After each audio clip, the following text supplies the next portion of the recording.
अस्सलाम वालेकुम। आज हम पढ़ेंगे CS 101 के MCQs फाइनल टर्म के लिए। Humans are better than computers. Pattern recognition, इंसान जो होते हैं वो बेटर देन होते हैं कंप्यूटर से किस में? एफिशिएंसी में, एक्यूरेसी में, पैटर्न रिकॉग्निशन में, नन ऑफ द गिवन। तो पैटर्न रिकॉग्निशन इसका करेक्ट आंसर है। उसके बाद नेक्स्ट MCQs हमारे पास है Cray 1 was first commercial dash computer, super computer. Cray 1 जो था ये पहला सुपर कंप्यूटर था। URL इज एन, ये एड्रेस होता है। URL जो होता है हमारे पास ये एड्रेस होता है। उसके बाद हमारे पास आ जाता है next MCQs। Mainframe computers are also called enterprise servers. Mainframe computer होते हैं ना, हम उन्हें कह सकते हैं इंटरफ्रेम servers.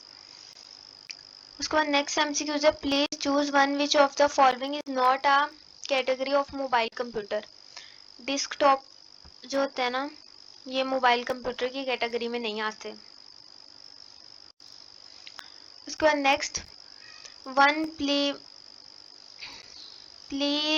preliminary exploration of possible solution technologies suppliers is called, उसे कहते हैं feasibility।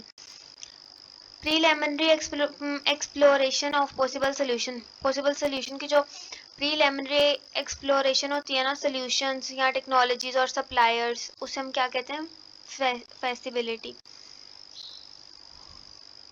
Dash give us the ability to manipulate data through reference instead of actual value variables। Variables होते हैं हमें ये एबिलिटी प्रोवाइड करते हैं मैनिपुलेट डाटा करने के लिए रेफरेंस को इंस्टेड ऑफ एक्चुअल वैल्यू।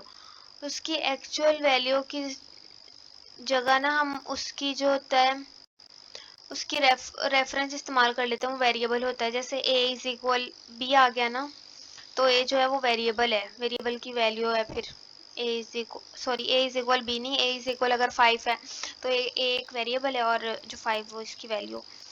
उसके बाद नेक्स्ट हमारे पास आता है consider the following statement written in JavaScript. String is equal inverted comma hello plus world, what will be the value of string. String की वैल्यू होगी हेलो वर्ड। फर्स्ट वाला इसका करेक्ट आंसर है। उसके बाद नेक्स्ट हमारे पास आ जाता है tool that helps you to find the synonyms is called. इसका थर्ड वाला आंसर आता है हमारे पास। एंड नेक्स्ट हमारे पास आता है that governs the flow of information over a network. तो ये आता है set of rules. Set of rules होते हैं ना, फ्लो ऑफ इंफॉर्मेशन आते हैं ओवर अ नेटवर्क के जरिए। उसके बाद नेक्स्ट हमारे पास आ जाता है if a computer could pass the training test then it would be able to. अगर कंप्यूटर जो है उससे वो training pass then it would be able to think like a human beings. अगर उसे हम अगर वो पास कर लेना ट्रेनिंग टेस्ट, तो ये वो इस काबिल हो जाएगा कि वो सोचने लग जाए इंसानों की तरह। उसके बाद नेक्स्ट हमारे पास आ जाता है 12 MCQs। The first web browser with a GUI was generally available in 1993।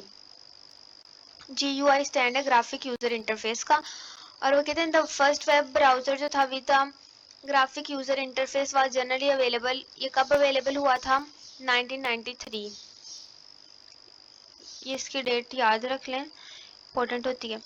Web is a unique invention by human in term that it is accessible to all humans। Web जो है कि ये यूनिक इन्वेंशन है bye humans in term that it is accessible to all humans। In this URL identifies the domain name। इसमें जो domain name है वो हमारे पास क्या हुआ? MSN, ये हमारे पास हुआ डोमेन नेम। उसके बाद नेक्स्ट हमारे पास आंसर आता है, सॉरी वो उसके बाद क्लिक हो गया था ये, my God,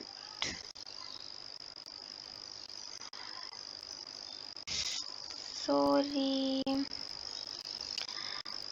wait a bit minute.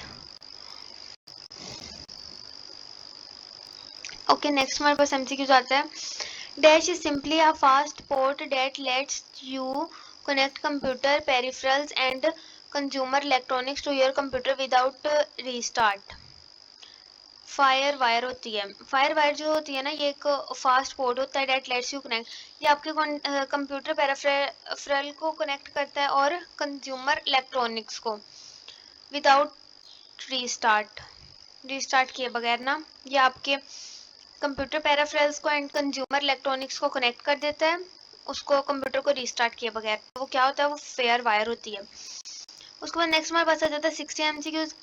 Which of the following is not supported by PCS power supply? -10 and 10 plus 10 VDC, volt DC जो होता है ना, ये नहीं सपोर्टेड करता PC पावर सप्लाई। उसके बाद नेक्स्ट हमारे पास आता है question number 17। Please choose one in which case cache memory is used to overcome speed rate become RAM and CPU। Cache memory जो होती है इस्तेमाल होती है कम करने के लिए स्पीड रेट को रैम और CPU के दरमियान। नेक्स्ट है हमारे पास single line text area on the web page we use dash tags input tag. Single line text area on the web page जो होता है ना, वो हम वहाँ पे क्या यूज करते हैं, इनपुट टैग। उसके बाद तो question number 19। If an algorithm is scientifically correct, syntactically correct, but semantically incorrect, then this situation is very dangerous situation. इसका मतलब है कि अगर उसका सिंटैक्स जो है ना वो हमारे पास सही लिखा गया हो लेकिन सेमेटिकली वो इनकरेक्ट हो ना, तो फिर उसकी क्या सिचुएशन होती है, वेरी डेंजरस होता है algorithm. Users communication with the computer using a consistent user interface provided by the OS। या तो ट्रू। जो यूजर कम्युनिकेशन होती है ना विद द कंप्यूटर के साथ जो यूजर कम्युनिकेशन होती है using to consist user interface provided by the OS। जो यूजर इंटरफेस प्रोवाइड किया जाता है उसे यूजर इंटरफेस प्रोवाइड किया जाता है यूजर कम्युनिकेशन के लिए ना। यूजर कंप्यूटर के लिए यूजर कम्युनिकेशन के लिए उसे यूजर इंटरफेस प्रोवाइड किया गया है OS के जरिए, ऑपरेटिंग सिस्टम। तो क्या ये ट्रू है? ट्रू है ये। उसके बाद नेक्स्ट हमारे पास आता है application developers do not need to know much about the HW specially the micro processor while they are developing their application developers do not, उन्हें जानने की जरूरत नहीं होती how much about the HW के बारे में उन्हें जानने की जरूरत नहीं होती especially the microprocessor while they are developing their application। उन्हें HW के बारे में जानने की जरूरत नहीं होती जब वो अपनी खुद की एप्लीकेशन डेवलप कर रहे होते हैं। तो ये ट्रू है। उसके बाद नेक्स्ट हमारे पास आ जाता है the first spreadsheet program was invented by. तो इसका आंसर आता है हमारे पास सेकंड वाला। उसके बाद आ जाता है 23 MCQs। Which representation technique of algorithm is more suitable for developer to make actual code? PCDO code आ जाता है ये। वो कहते हैं कि इसमें से विच रिप्रेजेंटेशन टेक्निक, कौन सी representation technique algorithm is more suitable होती है, कौन सी एल्गोरिथम ऐसी टेक्निक है जो ज़्यादा सूटेबल है डेवलपर के लिए टू मेक एक्चुअल कोड, कि सही से कोड बनाने के लिए। तो वो आता है PCDO कोड। ओके उसके बाद हमारे पास आ जाता है 24 MCQ। Semicolon is used to terminate all JavaScript statements. Semicolon जो होते हैं ना वो इस्तेमाल होते हैं टर्मिनेट करने के लिए ऑल जावास्क्रिप्ट स्टेटमेंट्स को। टर्मिनेट का मतलब होता है उनके लास्ट पे, मतलब उन्हें खत्म करने के लिए लास्ट पे यूज होता है, तो सेमीकोलन यूज होता है। JavaScript cookies can be created for future use. Cookies are files so JavaScript can not handle it. Cookies जो होती है ना वो फाइल्स होती हैं, जावास्क्रिप्ट उन्हें हैंडल नहीं करता। उसके बाद नेक्स्ट हमारे पास आता है when the micro processor desires to look at a piece of data it checks in the cache first. अगर when the micro processor desire to look at the piece of data, अगर micro processor ने कोई data का piece देखना होना तो वो सबसे पहले चेक करता है कैशे के अंदर। उसके बाद नेक्स्ट हमारे पास MCQ आता है using JavaScript you can write a character at random location on screen. आप जावास्क्रिप्ट को यूज कर सकते हैं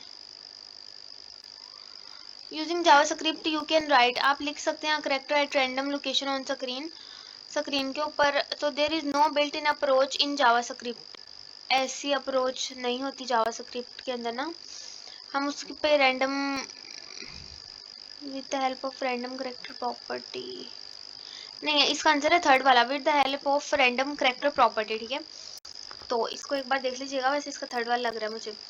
उसके बाद नेक्स्ट हमारे पास आ जाता है इफ इनकरेक्टली वो enter the negative age it is check by limit integrity. अगर हम नेगेटिव एज को, अगर हम एज है ना उसे हम नेगेटिव पुट कर दे तो ये चेक करेगा लिमिट इंटीग्रिटी के जरिए। उसके बाद हमारे पास आता था encryption of data is related to data security. जो इनकरप्शन होती है ना डाटा की, वो किसके रिलेटेड होती है, डाटा सिक्योरिटी के। उसके बाद which protocol is use to transfer a file over the network, FTP. FTP protocol इस्तेमाल होता है, फाइल ट्रांसफर प्रोटोकॉल यूज होता है फाइल को ट्रांसफर करने के लिए ओवर अ नेटवर्क। उसके बाद आता है one can send an email message to the remote computer using telnet protocol. One can send कर सकता है, एक सेंड कर सकता है email message to a remote computer using telnet protocol आता है। इसका आंसर आता है हमारे पास टेलनेट प्रोटोकॉल, तो इसका सही है डी वाला। उसके बाद नेक्स्ट हमारे पास आ जाता है in a system having many parts to the design. एक सिस्टम में उसने मैनी पार्ट्स डिजाइन किए हुए, one should always do the first hard part.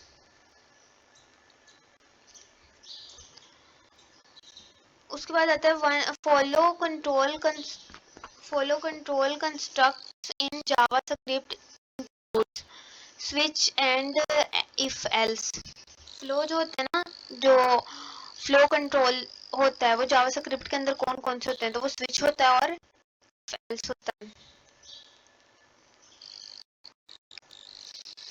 Next पास आता है provides a simple consistent way for application to interact with the HW without having to know all the detail of the HW।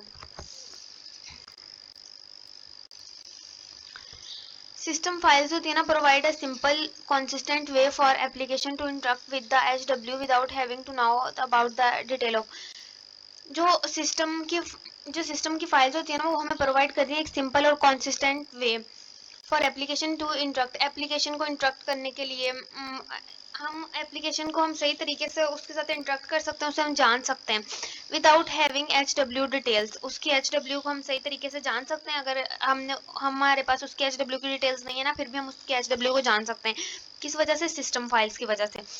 उसके बाद हमारे पास next MCQ जाता है one machine language is also called binary language.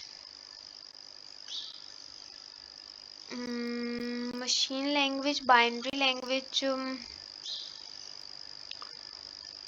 Machine language binary language कहलाती है, क्योंकि ये भी बाइनरी फॉर्म में लिखी जाती है। यस यस करेक्ट है। उसके बाद आता है हमारे पास dash is the best now builder for super computer.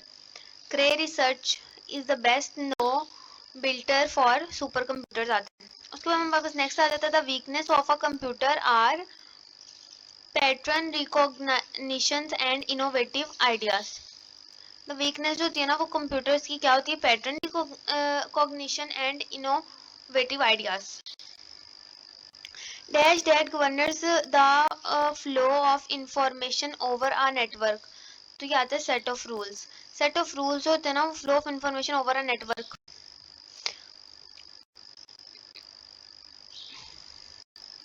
Dash team is responsible for the maintenance expansion improvement of the infrastructures consisting of workstations developer।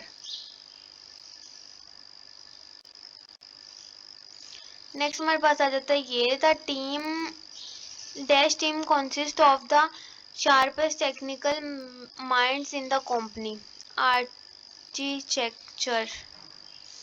Dash is responsible for day to day operations। COO जो होते हैं responsible होते हैं day to day operations के लिए। One of the key responsibilities of the project manager is client relationship management. Is client one of the key responsibilities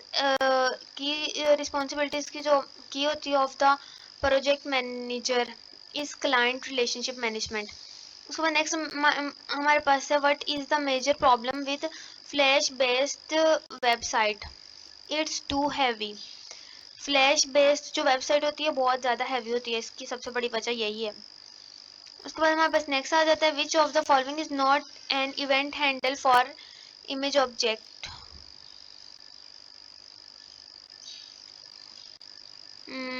इसका answer मुझे लग रहा है ऑन अबॉर्ट होगा। उसके बाद आता है the organisation are learning that business can be done in more effective manner if emphasis is placed upon shared responsibility। उसके बाद हमारे पास बस आज के लिए इतना काफ़ी है, बाकी हम नेक्स्ट अगली वीडियो में पढ़ लेंगे। और अगर किसी बात की समझ ना आई हो तो आप पूछ सकते हैं। Okay, thank you so much यहाँ तक वीडियो देखने के लिए। ओके, अल्लाह हाफिज़।